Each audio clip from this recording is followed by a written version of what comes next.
Om Shri Sai Ram, Chapter 22 from the Shirdi Sai Satcharita. Preliminary. How to meditate on Baba. No one has been able to fathom the nature or the form of Almighty. Even the Vedas and the thousand-tongued Shesha are not able to describe it fully. The devotees also cannot know, but only look at the form of the Lord, for they know that His feet are their only refuge. They know no other method of attaining the supreme goal of life except meditating on the holy feet. Hemant Pant suggests an easy way of devotion and meditation as follows. As the dark fortnight of every month wears out gradually, the moonlight also wanes in the same degree, and on the new moon day we do not see the moon at all. Therefore, when the bright fortnight begins, people are very anxious to see the moon. On the first day the moon is not seen, and on the second day she emerges as a thin crescent. Then the people are asked to see the moon through the opening between the two branches of a tree, and when they begin to see through this aperture eagerly, the distant small crescent of the moon comes to their sight. Following this instance, let us see Baba's form.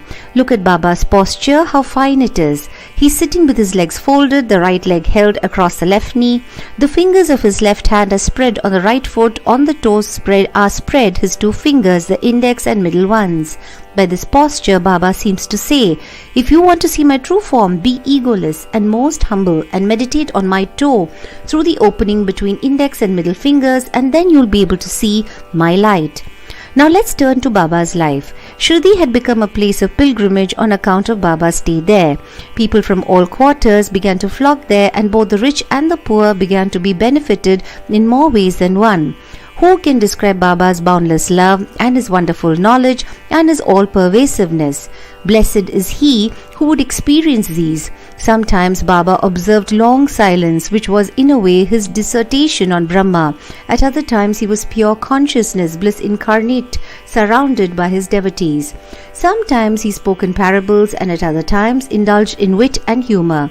At times he was quite calm, and at times he seemed enraged. Sometimes he gave his teachings in a nutshell. At other times he argued at length. Many a time he was very direct. In this way, he gave varied instructions to many, according to their requirements. His life was therefore inscrutable, beyond the ken of our mind, intellect, and speech. Our longing to see his face, to talk with him and hear his leelas was never satisfied. Still, we were overflowing with joy. We can gauge the showers of rain, capture the wind in a leather bag, but who can measure his leelas? Now we deal here with one aspect of them, that is, how he anticipated or forestalled the calamities of his devotees and warned them in time. Bala Sahib Mirikar. Bala Sahib Mirikar, son of Sardar Kaka Sahib Mirikar, was Mamlatdar of Kopargaon. He was going on tour to Chitali. On the way he came to Shirdi to see Sai Baba. When he went to the masjid and prostrated himself before Baba, the usual conversation regarding health and other matters commenced, when Baba sounded a note of warning. Do you know our Dwarka Mai? As Bala Sahib did not understand, he kept quiet. Baba continued, this is our Dwarka Mai, where you are sitting. She wards off all dangers and anxieties of the children who sit on her lap. This Masjid Mai, its presiding deity, is very merciful. She is the merciful mother of the simple devotees whom she will save in calamities. Once a person sits on her lap, all his troubles are over. He who rests in her shade gets bliss. Then Baba gave him Modi and placed his hand on his head. When Bala Sahib was about to depart, he again said, do you know the Lamba Baba, long gentleman, that is serpent?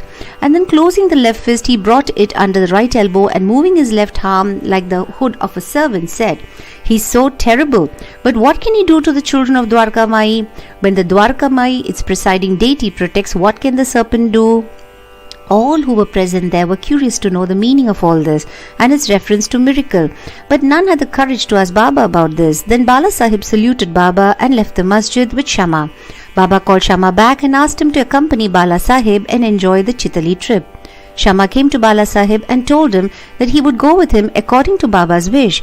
Bala Sahib replied that he need not come, as it would be inconvenient. Shama returned to Baba and told him what Bala Sahib said to him. Baba said, all right, do not go. We should mean well and do well. Whatever is destined to happen will happen. In the meanwhile, Bala Sahib thought it over again and calling Shama asked him to accompany him. Then Shama went again to Baba and after taking his leave started with Bala Sahib in the Tonga. They reached Italy at 9 p.m. and encamped in the Maruti temple. The office people had not come, so they sat in the temple talking and chit-chatting. Bala Sahib was sitting on a mat reading a newspaper.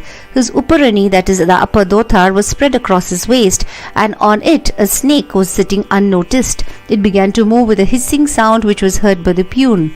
He brought a lantern, saw the snake and raised an alarm. "Serpent! Serpent!" Bala Sahib was frightened and began to quiver. Shama was also stunned. Then he and others moved quietly and took sticks and clubs in their hands. The snake slowly came down the waist and moved away from Bala Sahib, and was immediately done to death. Thus this calamity, which was prophesied by Baba, was averted, and Bala Sahib's devotion in Baba was confirmed. Bapu Sahib Bhoti. A great astrologer named Nana Sahib Dengle told Bapu Sahib Bhoti, who was then in Shirdi, "Today is an inauspicious day for you. There is danger to your life." This made Bapu Sahib restless. When they as usual came to masjid, Baba said to Bapu Sahib, "What does this Nana say? He foretells death for you. Well, you need not be afraid. Tell him, let us see how death kills."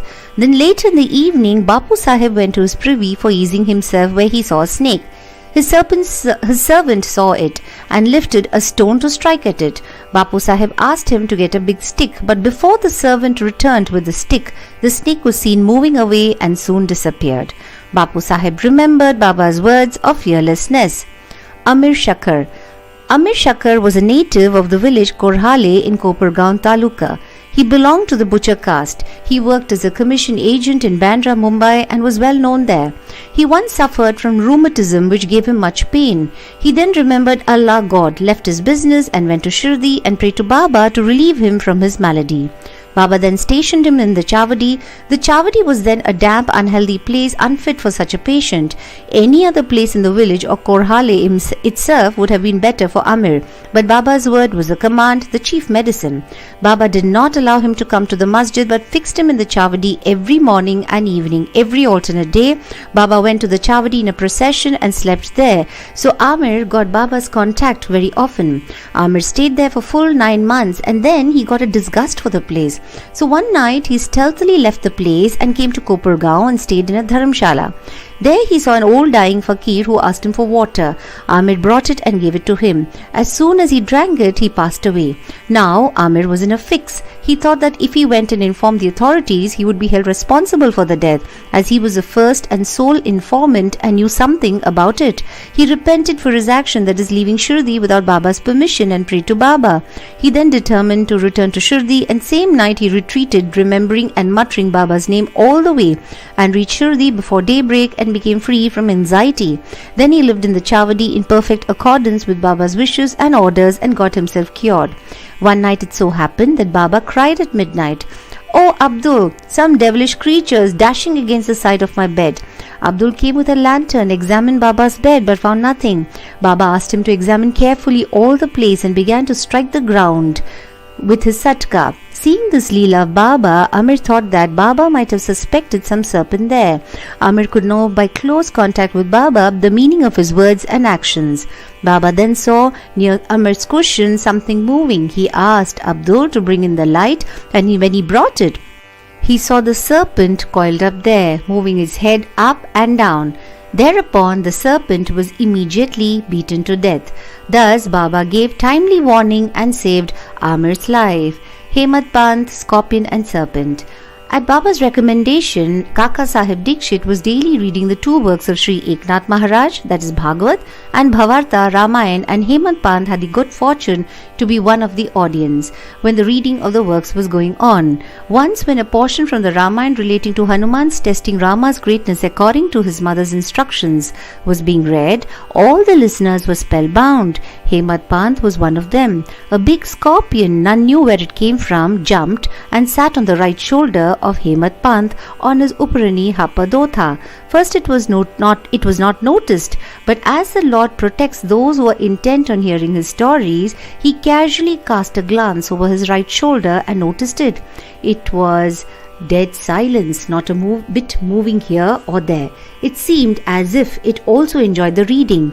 Then by the Lord's grace, Hemad Pant, without disturbing the audience, took the two ends of his dhota, folded them and brought them together, enclosing the scorpion within. Then he went out and threw it in the garden. On another occasion, some persons were sitting in the upper floor of Kaka Sahib's Wada just before nightfall, when a serpent crept through a hole in the window frame and sat coiled up. A light was brought. Though it was first dazzled, yet it sat still and moved its head up and down.